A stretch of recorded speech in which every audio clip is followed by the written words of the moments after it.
established that emotional intelligence comes from the top in this case. The millennials are not necessarily as emotionally intelligent. So the people at the top, the business owners, for instance, and the managers and what have you, are the ones who now have to be emotionally intelligent to manage the millennials. No. Emotional intelligence affects everybody. You know, we have not yet automated love. I'm not sure anybody has automated empathy, patience, compassion, wisdom. They have not been automated. So everybody needs to be emotionally intelligent. The important thing is that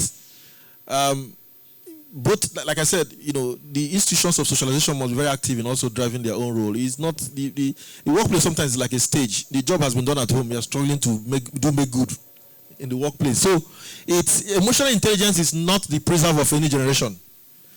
It is a core. In fact, it's the core of, yes, that's humanity in you. You must be emotionally intelligent. It's not you're not going to automate anything. Sophia, if you listen to Sophia, I've had the opportunity of, Sophia is a citizen of Saudi Arabia. If you know, some of you might know who Sophia is.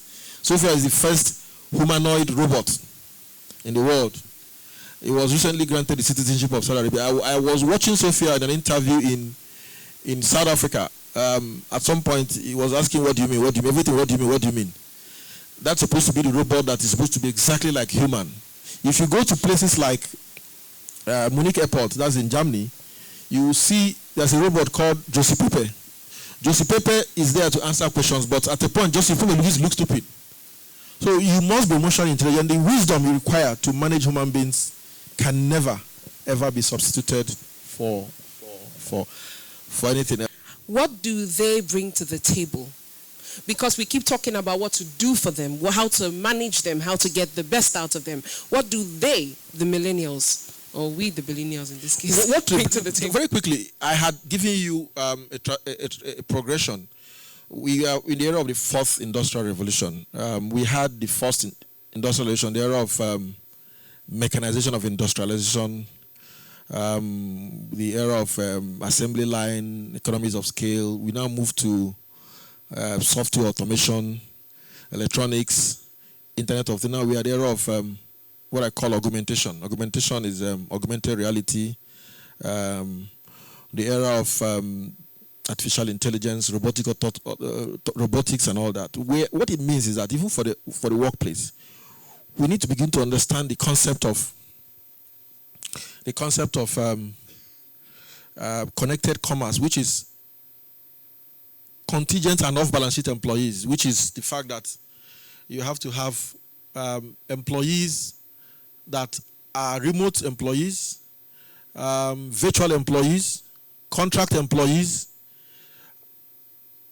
Must everybody be sitting in one place working every day with all you have? You know, people want to work. And you know, the funny thing is about we pay lip service. It's an inevitable reality, really. It's not about choice. You don't have a choice. We need to begin to face these things. People are going to be, already people are working from remotely. So even in your employee structure, how are they, everybody must come to work by 7, 8 o'clock with all the traffic issues and go by 8 because they have to be sure that the CEO has gone before they can do the small eye service. So it's a lot of issues we need to, and it's not about HR, it's not about marketing communication, it's a strategic, it's an organizational conversation that must be held. Those who are run away from this conversation are going to struggle. That is the truth. This is the era of connected commerce. A few years from now, voice assistant might be more important than even Googling. You can't just stop this trend. It's a serious trend. So emotional intelligence is not the special preserve of the old or the new. It's a skill that institutions must train and acquire. Or appreciate the characteristics of the millennial.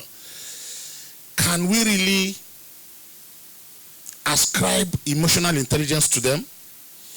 Given that the typical millennial is himself. In the workplace, they don't really understand teamwork. Themselves and their devices, they work in silos. But emotional intelligence is a lot wider than being smart.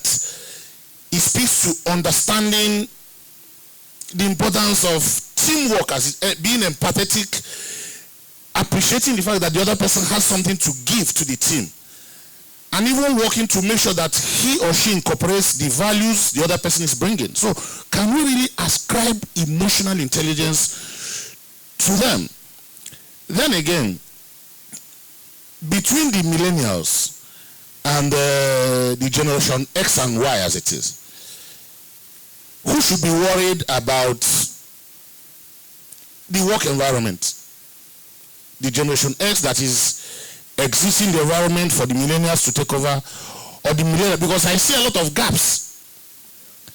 So who handles the transition in terms of understanding when you're leaving an organization, you prepare handover notes?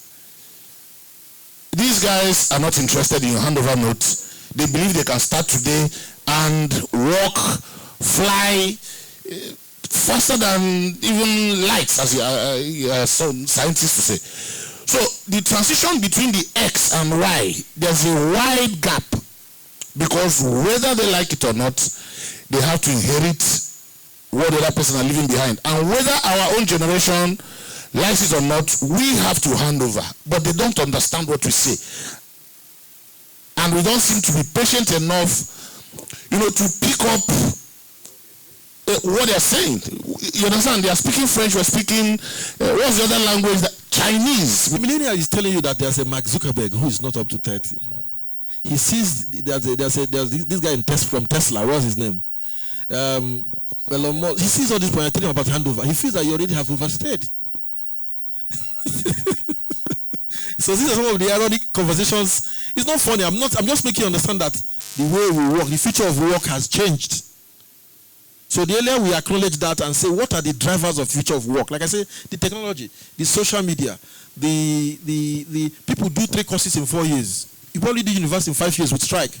Somebody can do 2 degrees in 3 years. All he needs to do is, he's doing this one online, he's doing this one offline. And he will get the degrees. Are you aware that they are more educated than you and I? You think that the education is structured. There are different ways to learn. So they are acquiring so much, and they're interrogating your capacity to lead them sometimes. So we must also brace up and begin to, unfortunately they are not talking. Are they even here? Are the millennials here? Okay. So we expect to hear from them at some point. So because I was very sure that we didn't have to organize it in the becomes millennial versus baby boomer or whatever. So the issue is not about handover note. The conversation is about co-creation. How do you co-create with them? Because they need your wisdom, your mission. You probably grew up a missionary employee. You're a missionary. You're an organizational man who was trained that these are things, the way things are done. But they have also seen their parents who obeyed those rules and were sent home without salary. So there's a lot of the conversation is deeper than you think sometimes.